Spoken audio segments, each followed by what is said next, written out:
Hello and welcome back to my channel. Lots of love to all the children who are watching this video. So today's topic is how to become a genius. আমরা কিভাবে genius হতে পারবো। তো সেটা জানার জন্য আমাদের কতগুলো জিনিস জানতে হবে। সেটা হচ্ছে আমাদের ব্রেনটা কিভাবে ফাংশন করে।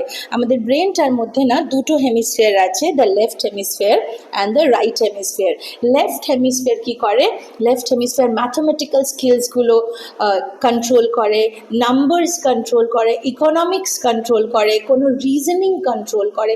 এই জিনিসগুলো আমার ব্রেনের যে লেফট হেমিস্ফিয়ার বাঁ দিকটা এই জিনিসগুলোকে কন্ট্রোল করে। আর ডান দিকটা ইমোশনসকে কন্ট্রোল করে, পোয়েট্রি, আর্টিস্টিক, পেন্টিং, মিউজিক, এই জিনিসগুলোকে কন্ট্রোল করে। তাহলে দুটো হেমিস্ফিয়ার দুরকম কাজ করে। একটা ইমোশনাল কাজ করে, যার মধ্যে কালার্স আছে, ইমোশনস আছে, পোয়েট্রি আছে, মিউজিক আছে। আর একটা একটু প্র্যাকটিক্যাল কাজ করে, নাম্বারস নিয়ে কাজ করে, ইকোনমিক্স নিয়ে কাজ করে, যে কোনো রকম লজিক্যাল রিজনিং নিয়ে কাজ করে। তো দুটো হেমিস্ফিয়ারের মধ্যে আমাদের মধ্যে কারোর লেফট হেমিস্ফিয়ারটা একটু বেশি শার্প, কারোর রাইট হেমিস্ফিয়ারটা একটু বেশি শার্প, ঠিক? আর যাদের দুটোই সমানভাবে কাজ করে তাদেরকে আমরা জিনিয়াস বলি। যা লেফট অ্যান্ড রাইট দুটো সমানভাবে কাজ করে, যে পোয়েট্রিতেও ভীষণ সুন্দর, আবার ম্যাথসও খুব ভালো করতে পারে, যে লিটারেচারও ভীষণ ভালো, আবার নাম্বারসও খুব ভালো করতে পারে।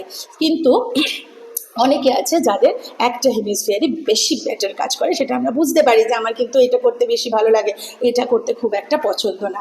কিন্তু আমাদেরকেও যদি জিনিয়াস হতে হয়, আমাদেরকে আমার দুটো হেমিস্ফিয়ারকে সমানভাবে কাজ করাতে হবে। তো আজকের আমি ভিডিওতে তোমাদেরকে বলবো যে কিভাবে আমরা আমাদের দুটো হেমিস্ফিয়ারকে সমানভাবে অ্যাক্টিভ করতে পারি, কাজ করাতে পারি।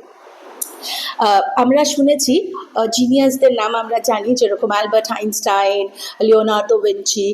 এদের দেখেছো, এরা কিন্তু দু হাতে লিখতে পারতেন, দুটো হাত ওনার সমানভাবে চলতো অ্যালবার্ট আইনস্টাইনের। তার মানে ওনার দুটো হেমিস্ফিয়ার সমানভাবে চলতো। আমাদের যে লেফট হেমিস্ফিয়ার সে আমার শরীরের ডান দিকটাকে কন্ট্রোল করে, আর আমার যে রাইট হেমিস্ফিয়ার সে আমার শরীরের বাঁ দিকটাকে কন্ট্রোল করে। তো আমরা বেশিরভাগই কিন্তু এক হাতে লিখতে পারি, দু হাতে লিখতে পারি না।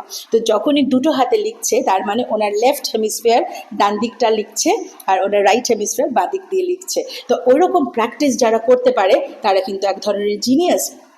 অনেকে যারা ডান্স করে, যাদের হবি ডান্স করা, তারা নিজের পুরো শরীরটা দিয়ে ডান্স করে, হাত দিয়ে, পা দিয়ে, লেফট রাইট সব কিছু দিয়ে।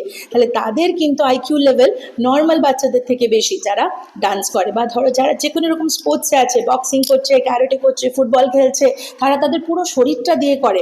তাহলে তাদের দুটো হেমিস্ফিয়ার সমানভাবে কন্ট্রোল করছে ব্রেন, একবার এটা একবার এটা।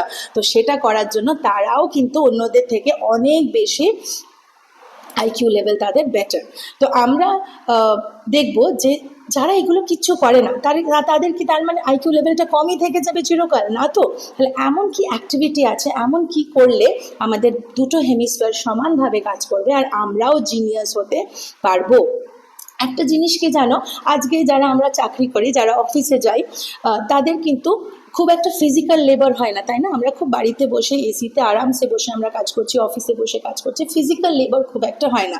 এখন আমাকে যদি বলা হয় যে তুমি গ্রামে যাও, গ্রামে গিয়ে সেখানে তুমি ফার্মিং করো বা ক্যাটেল রিয়ারিং করো, আমি কি সেটা করতে পারবো? বলো, আমি পারবো না। কেন? কারণ আমার শরীরটা সেটা অ্যাকসেপ্ট করবে না, সেই হার্ডশিপটা নিতে পারবে না, আমি অসুস্থ হয়ে যাব, আই উইল সারেন্ডার, কি না বাবা আমার এত পরিশ্রম করতে আমি পারছি না।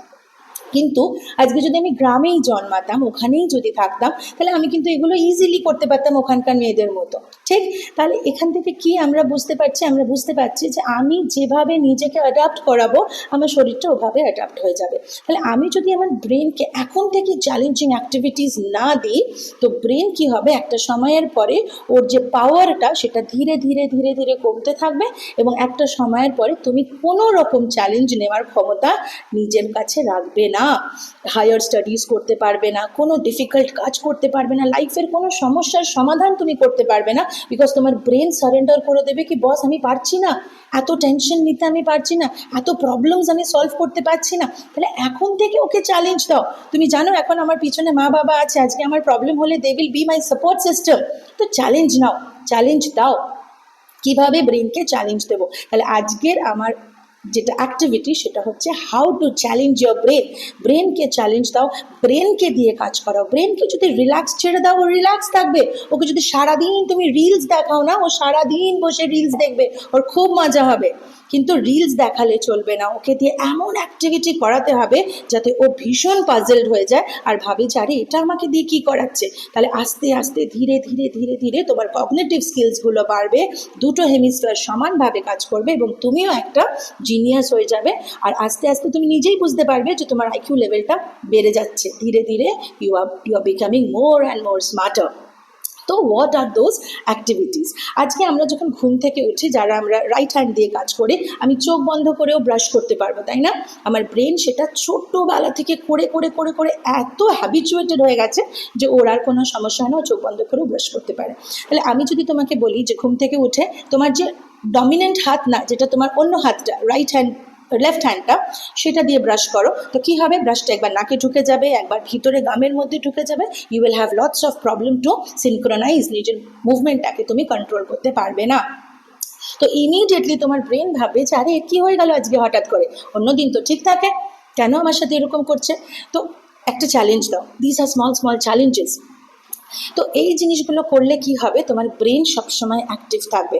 আমরা অনেক সময় দেখেছি যে পড়তে বসে আমার পড়াটা কিছুক্ষণ আমি পড়লাম, তারপরে মাইন্ডটা ডাইভার্ট হয়ে যাচ্ছে। যখনই মাইন্ড ডাইভার্ট হবে, আমি তোমাকে যে অ্যাক্টিভিটিসগুলো বলছি এগুলো করবে, এগুলো ভীষণ ভীষণ ফান অ্যাক্টিভিটি, খুব মজা হবে করতে, আর তোমার সাথে সাথে পড়ায় মনটা ব্যাক করে চলে আসবে।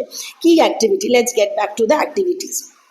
নাম্বার ওয়ান, আমার যেটা ফার্স্ট তোমাদের বলছি, আচ্ছা এই অ্যাক্টিভিটি আমি তোমাকে তিনটে সাজেস্ট করব। এই তিনটের মধ্যে যে কোনো একটা ডেলি প্র্যাকটিস করবে, যেটা তোমার পছন্দ, অন্তত পক্ষে 10 থেকে 15 মিনিট, 10 to 15 মিনিটস যে কোনো একটা অ্যাক্টিভিটি তুমি করো, এবং you will see the change in 10-15 days. 10-15 দিন বাদে তুমি দেখবে তোমার ব্রেন কত শার্প হয়ে গেছে, ঝটপট পড়া মুখস্থ হয়ে যাচ্ছে। নাম্বার ওয়ান ইজ, যখন পড়াশুনো করতে ইচ্ছা করবে না তখন এই অ্যাক্টিভিটিটা করবে। পড়তে ইচ্ছা করছে না, আর ভাল লাগছে না, ইমিডিয়েটলি এই অ্যাক্টিভিটিটা করো, আজকেই করবে। কি করবো? আমি বইটাকে উল্টো করে নিয়ে পড়বো।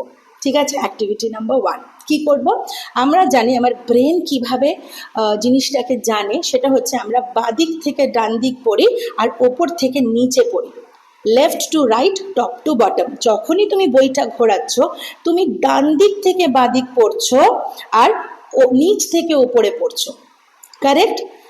পুরো জিনিসটা উল্টে গেছে, পুরো জিনিসটা আপসাইড ডাউন হয়ে গেছে।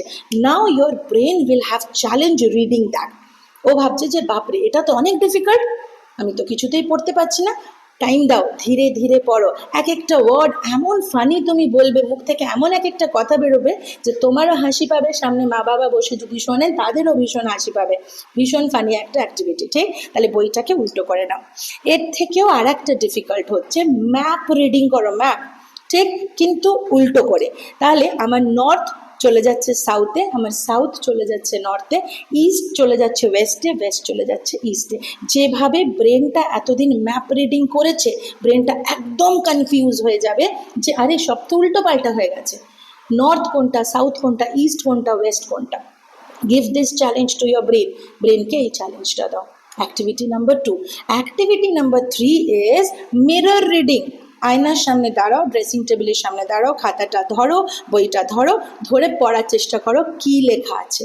তোমার নিজের হ্যান্ডরাইটিংটাই পড়ো, নিজের স্কুলের খাতাটাকে ধরো। তুমি তো জানো, তোমার ব্রেন তো জানে হ্যান্ডরাইটিংটা, চেনা হ্যান্ডরাইটিং, কোনো অসুবিধা নেই পড়তে, তাও অসুবিধা হবে।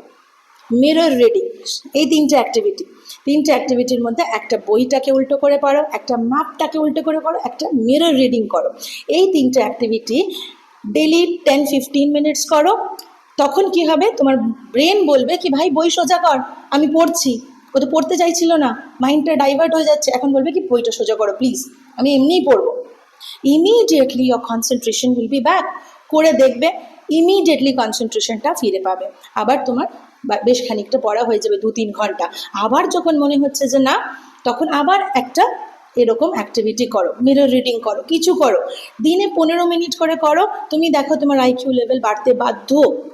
আর একটা জিনিস যেটা তোমরা করতে পারো, সেটা হচ্ছে তোমার যে অপোজিট হ্যান্ড, যদি আমরা রাইট হ্যান্ড হই তাহলে লেফট হ্যান্ড দিয়ে লেখা প্র্যাকটিস করো, ঠিক? যদি লেফট হ্যান্ড দিয়ে লেখো তাহলে রাইট হ্যান্ড দিয়ে লেখা প্র্যাকটিস করো। তাহলে আমার দুটো হেমিস্ফিয়ার সমানভাবে আস্তে আস্তে কাজ করা শিখে যাবে।